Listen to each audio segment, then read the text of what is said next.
Hooray! After 6 years of doing this show and 3 other Deus Ex games, I finally get to cover the one I really like. And on one hand, I'm really genuinely excited to talk about a game that's so near and dear to my heart. On the other hand, a lot has happened in the past 17 years, and the context in which I view it now as a 32-year-old adult is sort of fundamentally different than the way I played the game as a 15-year-old kid. Some parts of the game have held up surprisingly well, and other parts maybe not so much. So let's keep digging into this, the summer of 0451. In my previous 0451 video, I mentioned that those games tend to mix a sort of pulpy genre sensibility with high-minded thematic goals. But I don't know if this approach elevates the material so much as it allows one to sort of have their cake and eat it too, entertaining and often violent romps through science fiction and fantasy worlds that nevertheless carry around big ideas, whether they're successful at examining them or not. They embody something akin to the thinking man's indulgent pulp. But I don't think a single 0451 game highlights this dichotomy between highbrow and lowbrow more than Deus Ex. Deus Ex is a smart game. It's the sort of game that's unafraid to quote Thomas Aquinas in its intro, reference French history, or casually bring up Russian philosopher Mikhail Batkin in random NPC conversations. Just as Batkin described the novel as a competition between various languages, so we describe culture itself, which thrives upon convulsions and upheaval. Culture, by definition a shared territory of meaning, inspires conflicts far more destructive than any dispute over territory on the Earth's surface.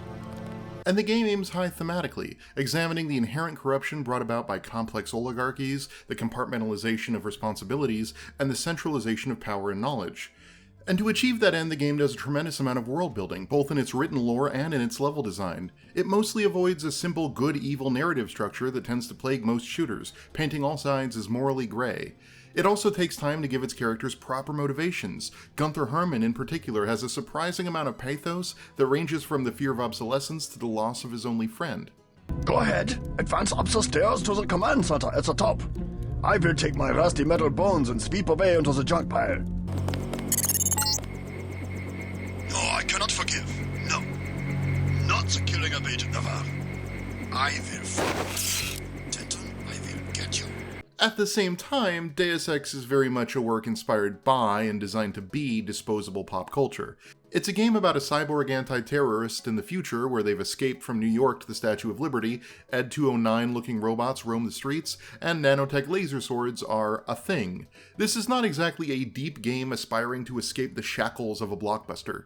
I mean, at one point, J.C. Denton literally has to break into a nuclear silo and reprogram the missile to hit a military base on American soil that happens to be both the Area 51 of legend and the location where the Echelon internet monitoring system has been installed, and it's treated as an extremely minor plot point that feels like filler and does basically nothing to the story. So much so that I actually forgot that it happened until my most recent playthrough. These blast doors are the reason I don't have to worry about nukes. Or you. And because a lot of these schlockier elements are driven by influences and references to other concepts prevalent at the time, a lot of them have aged pretty badly as a result. The game doesn't really have an idea of its own so much as it is a collection of science fiction and pop culture detritus. It does the leather trench coat and sunglasses wearing, gun-toting stoic guy thing because it was a popular look in the late 90s/early 2000s. And yeah, the detached stoicism may have allowed JC to act as a better cipher for the player, but it's still an affectation entirely from the Neo/Blade era of pop culture. It goes to Hong Kong because every good cyberpunk title from Neuromancer to Blade Runner has to have a strong Asian influence somewhere in there. But perhaps Deus Ex's most silly pop culture indulgence is also the most uncomfortable to talk about in 2017, which is unfortunate because it's sort of the whole point of the game. Deus Ex basically takes place in the world where more or less every conspiracy theory ever discussed is true. They're all true. Aliens, Area 51, Project Echelon, black helicopters, the Majestic 12 alien tech recovery effort, Men in Black, the Illuminati secretly controlling the world, the Bilderberg Group's attempt to push a one-world government, the whole tinfoil hat shebang. And that worked in ways when the game was made that don't play so well today. See, in the 90s, conspiracy theories had a bit of a pulpy air about them, a sort of tropey genre fiction bent that lent themselves to this sort of 0451 thinking man schlock approach to games writing. This is due to two factors. First, the media that brought up conspiracies leading up to Deus Ex tended to be things like The X-Files and Men in Black and Independence Day and even The Matrix, where the thing what is being conspired about is a science fiction secret. Yeah, sure, you still had JFK assassination and fluoride in the drinking water conspiracy theorists, but the zeitgeist of the time was of the conspiracy theorist as an aliens guy level joke, like Randy Quaid in Independence Day. Or perhaps more troubling, as Lindsay Ellis put it on a piece on the X-Files reboot from a few years back, a romantic, tortured conspiracy theorist like Fox Mulder that painted the idea of the man who knew too much and struggled against the conspiratorial powers as a noble idealist. The point is, as a game interested in pulpy genre fiction and in pop culture references, pulling from conspiracy theories in the year 2000 was a natural fit. But the other aspect making the 90s a more suitable time for conspiracy pulp was that they were sort of a happy-go-lucky era without problems. It's not just that media were focusing on pulpy alien conspiracy theories, but that there wasn't any real competition with other sorts of conspiracy theories in the public consciousness. In the intervening 17 years since Deus Ex, though, the popular notion of conspiracy theories has taken on a much darker turn. These days, your stereotypical conspiracy theorist isn't an attractive guy in a suit trying to get the truth out about the aliens. It's an angry political activist trying to change policy by tilting at windmills or crying wolf. Conspiracy theories in 2017 mean entire swaths of people driven to act rashly, passionately, and sometimes violently, but without the slimmest shred of evidence, while led by demagogues feeding them exactly what they want to hear, but nothing they need to hear. We live in a hyper-polarized era where journalism is viewed with skepticism, the notion of expertise is dismissed as being biased, social media bubbles reinforce preconceived ideas, the internet enables members of fringe communities to find one another easily, and where emotional truth carries more heft than actual objective reality. This makes our times a breeding ground for conspiratorial thought. Consequently, the number of damaging conspiracy theories that have been embraced by people in recent years has been shocking, and they cover a vast array of topics: 9/11 truthers, anti-vaxxers, climate change deniers, Obama birthers, Sandy Hook deniers, Gamergaters, all of them angry and most of them pushed to act by demagogues with little to no evidence, and all of them towards explicitly political ends. And it's only grown more and more prevalent. At this point, we have a climate change skeptic penning opinion articles for the New York Times about climate change. Hell, the guy who led the charge on the birther conspiracy theory sits in the White House.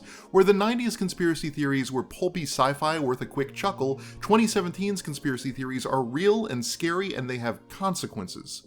All of this makes playing Deus Ex, a game where every conspiracy theory ever is true, kind of awkward these days. Not bad, mind you, just what was sort of subtly there in the background of conspiracies during the 90s is now unavoidable and in your face. For example, the government engineers a man-made plague and then sells a medicine called ambrosia in order to counteract its effects, both as a means of population control and as a means to push political leaders into doing their bidding. Has he been infected? Oh yes, most certainly. When I mentioned that we could put him on the priority list for the ambrosia vaccine, he was so willing it was almost pathetic. This plague, the rioting is intensifying to the point where we may not be able to contain it. Why contain it? This feeds into anti-vax conspiracies of vaccines as a means of controlling the population more or less directly. Ambrosia is also distributed by FEMA, which has been a conspiratorial topic since the 80s that has seen a resurgence thanks to the likes of Alex Jones and others. The game also more or less states that the destruction of the Statue of Liberty was an inside job by the government to villainize its enemies and gain support from the public for new security apparati. And yeah, 9/11 truthers being a thing now kind of makes the whole "the truth is out there about this terrorist attack" subplot kind of weird. Jet fuel can't melt iron and copper, I guess. And look, I don't want to spend a whole lot of time on the 9/11 comparisons, but they're also sort of unavoidable. A major terrorist attack on American soil against the landmark of the New York City skyline results in enhanced security procedures and expansions of federal power. Sound familiar? And the game has sort of been lauded after the fact for presciently bringing up issues about surveillance and the security state, but that's mostly done in service to condemning the Illuminati and their ability to enact their will via third parties, and I really think it mostly falls into the same category that Lone Gunman pilot episode about flying a plane into the Twin Towers does, an unfortunate similarity in close proximity to the event itself. I'm going to crash the plane into the World Trade Center. I'll tell the flight crew. time still only moves in one direction, and Deus Ex, which came out a year before 9/11, is neither a response to nor commentary on Bush-era policies or politics, even if it could see those discussions coming down the line. The political discussions that are there are typically of a more abstract nature. The end of Deus Ex reveals itself to be a question about the nature of political power, in what should it be placed and from where should it be derived. Or more specifically, it asks how you want to handle doling out political power in a society too complex to run without being susceptible to corruption. And it does so by asking you to side with one of three factions: Tracer Tong, the Illuminati, or the Helios AI. Each of them symbolize a separate philosophy, and each of them have separate implications, both good and bad. Tracer Tong's approach is a sort of communal anarchy that insists that the power belongs with the people, not with technology or an elite ruling class. In order to restore power to the people, you blow up the Aquinas system, which in the game is the central hub that all data and information routes through, and in so doing you plunge humanity back to a pre-globalized era. As Tracer Tong put it, as long as technology has a global reach, someone will have the world in the palm of his hand. If not Bob Page, then Everett, Dowd. Another Stone Age would hardly be an improvement. Not so drastic. A dark age, an age of city-states, craftsmen, government on a scale comprehensible to its citizens. Tong's approach rejects technological progress as well as centralization, and argues that the only way for people to effectively govern themselves is in small communities that resist centralized control by unaccountable forces. Keep things local, keep things simple. This is also perhaps the least interesting ending to talk about, if only because it's so straightforward. Destroy the complexity that fundamentally drives the Illuminati to have power, and you can return the power of governance back to the people themselves. Alternately, you could merge with the Helios AI and become a sort of digital god who rules from on high. Read literally, this ending is an endorsement of a technocracy, that the future of governance is in algorithms and big data and machine learning. It suggests that a superconnected technological society needs a government that is able to look at and comprehend a level of complexity that escapes human comprehension, and only an AI can do that. And that's got its own interesting things, what with algorithms having their own biases and whatnot. But this ending's also interesting because it's the culmination of a motif of technology as divine force that runs through the length of the game. J.C. Denton's name references Jesus Christ, and his brother, who by the end mostly just documents J.C.'s adventures and offers to support him no matter what his choices are, is named Paul. The cover of the game bathes J.C. in a glowing angelic light. Bob Page's quest to merge with Helios is regularly referred to as both an attempt to become a god and uses references to Greek mythology about gods to frame it. And when you talk to the AIs, they generally reference the fact that they exist basically to replace God. The human organism always worships. First, it was the gods. Then, it was fate, the observation and judgment of others. Next, it will be the self-aware systems you have built to realize truly omnipresent observation and judgment. Heck, the scene where you have your final confrontation with Gunther Hermann and the new nanomachine hotness definitively beats the old mechanical humans is in a cathedral in Paris. Even the final lines have a vaguely religious intonation, as well as the final quote for that ending. We have grown, but there is still much to be done. Many that live in darkness that must be shown the way, for it is the dawning of a new day. In this sense, the merge with Helios isn't necessarily a call for literal technocracy, but rather divine supernatural rule in the abstract, that the only true impartiality for governing humans is something that is fundamentally not human, something that is more than human. The other two solutions are either fundamentally corrupt or fundamentally about holding humanity back. Only this option offers an equitable path forward, just at the expense of human free will and self-determination. I should regulate human affairs precisely because I lack all ambition, whereas human beings are prey to it. Finally, you could follow Morgan Everett's advice and preserve the existing Illuminati power structures. No, go back. Think what we could do with Area 51. In this view, Bob Page is a bad actor, a perversion of what the Illuminati really stand for, not a solipsistic god that controls all, but the most enlightened, talented, and insightful among us ruling collectively to guide humanity. And because they firmly believe the world they've constructed for themselves is just and sound, they also believe that they're the wealthiest and most powerful people around because meritocracy. The game spends most of its time examining the Illuminati since, in-universe, they've more or less been ruling things for the past few hundred years, and their influence is felt everywhere. They're framed as basically responsible for modern late-stage capitalism, and as usual, this is not a metaphor, it is all but stated in the text. If you defeat Page, the Illuminati will move in. They'll release Majestic 12's grip on world governments. They'll give people some freedom, but essentially it will be 20th century capitalism, a corporate elite protected by laws and tax codes. Read this way, the bulk of the game is basically a really soft critique of 20th century capitalist society as a fundamentally corrupt exercise. Generally, it's no more harsh or deep than an 80s action movie where the bad guy is an evil businessman, because that's what Bob Page and the rest of the Illuminati really are. But if there's anything interesting about its critique of late-stage cyberpunk capitalism, it's that Deus Ex doesn't just look at the inequities the system generates, but the way it generates the conditions for the Illuminati's control. How a system that pools money at the top results in a landed gentry with enormous wealth and power convinced they are a benign ruling class entitled to authority in addition to luxury, where responsibility and obligations to act ethically get obfuscated by layers of bureaucracy both by government and corporate entities, and where bureaucracy is so complicated it basically alienates itself from the very people it's intended to serve. It's not a terrible use of your cyberpunk dystopian setting, and where the conspiracy stuff maybe hasn't aged so well, this particular angle of the game has only gotten more relevant with time. Choosing to join the Illuminati and their ending sort of amounts to a, yeah, this system sucks, but it sucks less when I'm one of the people that's involved in the secret rich meritocracy, so F you gots mine? Finally, before we go, I kind of want to talk about the structure of the play. More even than the high-minded themes and indulgent pulp, the thing that makes this game work is how well it plays, but not in the way you would think. Most of the time when you say a game plays well, it's typically associated with low-level mechanic design, game feel, and feedback. Deus Ex does not have good game feel. I mean, it's a mouse and WASD game where the default reload key is semicolon, so yeah, not great game feel here. This is true for most of the 0451 games, actually, up until probably Dishonored. But in trying to be more broad than just stealth and shooting, Deus Ex has janky systems across the board, really. A lot of that is from the decision to include a stat-based skill system, so things like shooting and running speed don't really get impressive until almost the end of the game. And even then, it doesn't really approach what one would think of as a solid shooter. But it's also just got some wonky mechanics. Stealth is weirdly implemented, with grass that sounds like you're walking on potato chips, and levels that almost force confrontation in some parts.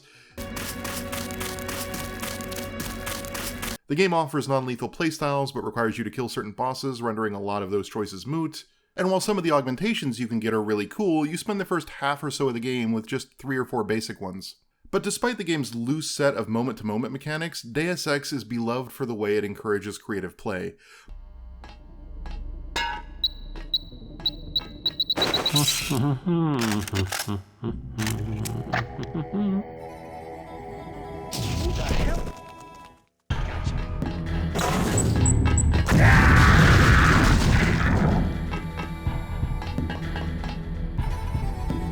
More even than most other 0451 games, it leans into the immersive sim mantra that levels are problems to solve, offering not just stealth and shooting as a sort of binary play choice like in later Deus Ex games, but by emphasizing other systems as just as equally a valid way to solve problems.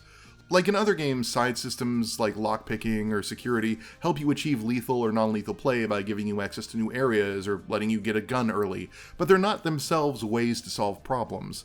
In Deus Ex, they absolutely are. There are ways to hack your ways out of conflict. There are RPG-style conversation trees that let you skip encounters. There are people you can pay off for information or just to avoid conflict with. There are back entrances and alternate routes half a level over that you just need to be diligent enough to be able to find, and maybe dexterous enough to be able to lockpick your way into. People mock the game's swimming skill, but that's largely because it really is the one truly useless skill in a game that emphasizes all of the rest of them constantly. The game's opening level on Liberty Island is perhaps the best example of this.